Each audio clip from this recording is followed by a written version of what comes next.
meskipun udah didiskon, meskipun udah dikasih harga yang murah, tapi kok entah kenapa lama nggak laku-laku.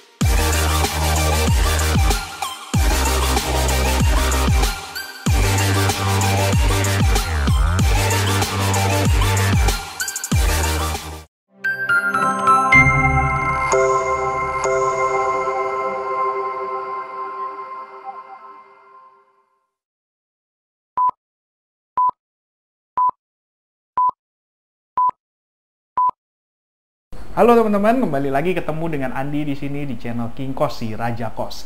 Pada video kali ini saya akan berbagi, akan sharing mengenai tips bagaimana cara menjual properti yang sulit laku, properti yang sudah bertahun-tahun nggak laku, meskipun udah didiskon, meskipun udah dikasih harga yang murah, tapi kok entah kenapa lama nggak laku-laku ya.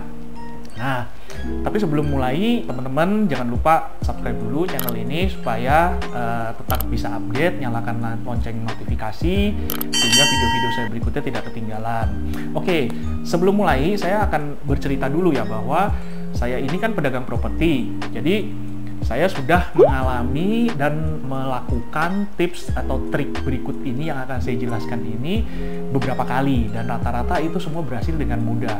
Tapi tipsnya ini bukan untuk pemula ya, tipsnya ini memang untuk yang sudah pemain properti. Nah, gimana caranya? Caranya gini, simple sekali.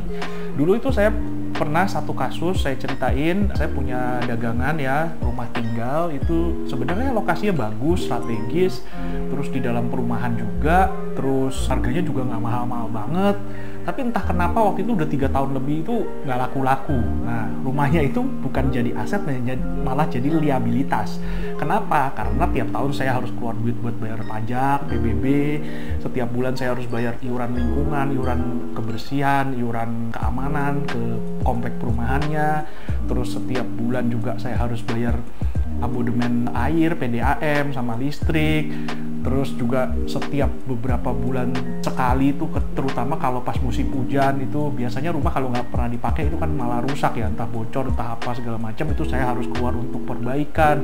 Jadi bukannya dapat duit malah keluar duit terus. Nah, itulah yang saya bilang rumah itu bukan jadi aset tapi menjadi liabilitas. Nah, waktu itu saya melakukan adalah saya mencari orang yang butuh uang. Nah, yang butuh uang itu saya cari orang yang pemilik kos-kosan yang butuh uang. Kebetulan kan sekarang ini saya juga selain jual beli properti kan bisnis saya yang lain itu juga bisnis kos-kosan. Nah, jadi kalau saya cari orang yang butuh uang mau beli properti ya saya carinya properti kos-kosan, karena properti kos-kosan itu menurut saya sangat efektif untuk dijual lagi lebih gampang.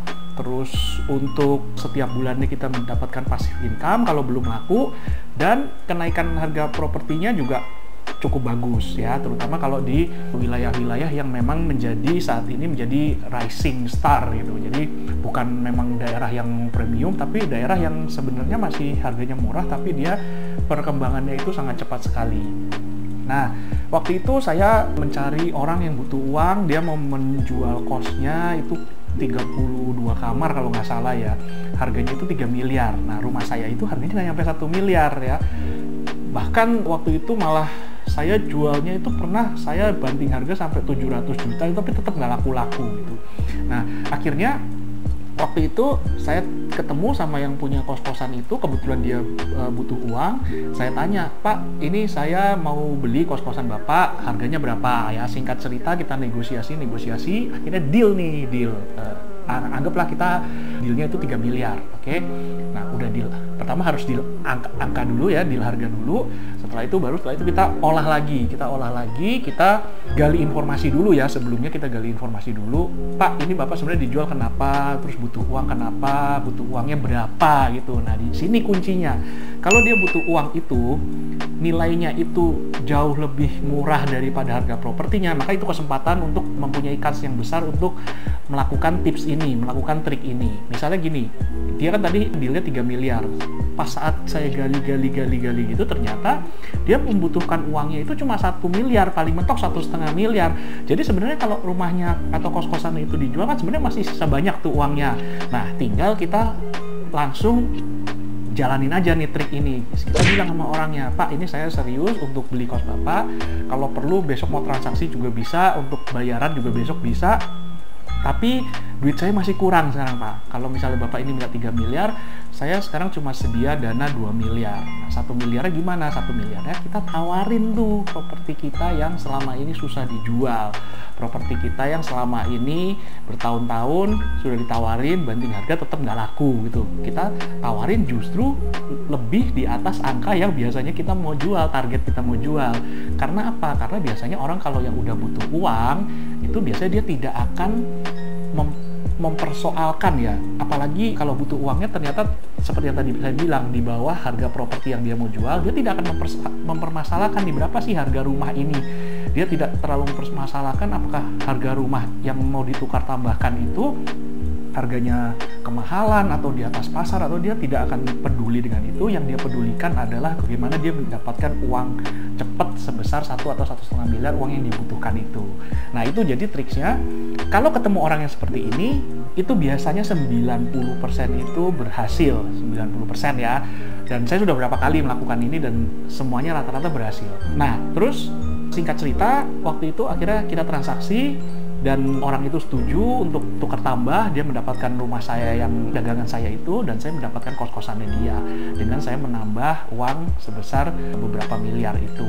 Nah akhirnya ada 3 keuntungan yang saya dapat dari rumah yang asal mulanya dia menjadi liabilitas, saya malah nggak untung, rugi, keluar duit terus. Saya malah sekarang jadi dapat 3 keuntungan sekaligus, yaitu pertama, rumahnya saya jual di atas harga pasaran, di atas target harga saya mau jual. Yang dulu saya mau jual 700 juta, saya bisa jual 1 miliar. Nah, terus yang kedua, saya mendapatkan kos-kosan bagus, harganya di bawah pasar. Untung pasti kalau dijual saat itu pun udah langsung untung. Dan yang ketiga, saya mendapatkan aset yang memberikan passive income setiap bulan, penghasilan buat saya. Sedangkan rumah yang menjadi liabilitas setiap bulan gak menghasilkan uang, malah nyedot duit terus, itu akhirnya bisa saya buang, dalam tanda kutip ya, saya buang. Nah, itu teman-teman tipsnya. Gampang sekali dan ini sangat efektif untuk dilakukan. Yang penting teman-teman luangkan waktu aja untuk mencari, berburu, hunting orang-orang yang butuh uang seperti yang saya jelaskan tadi.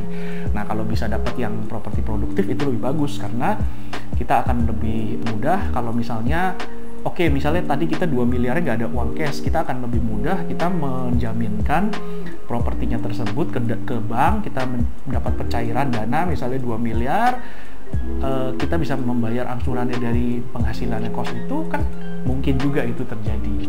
Oke teman-teman, mungkin itu dulu hari ini videonya. Jangan lupa subscribe, jangan lupa like, share, komen. Terima kasih udah menonton, dan jangan lupa ikuti terus video-video saya berikutnya. Sampai ketemu di video berikutnya. Dadah.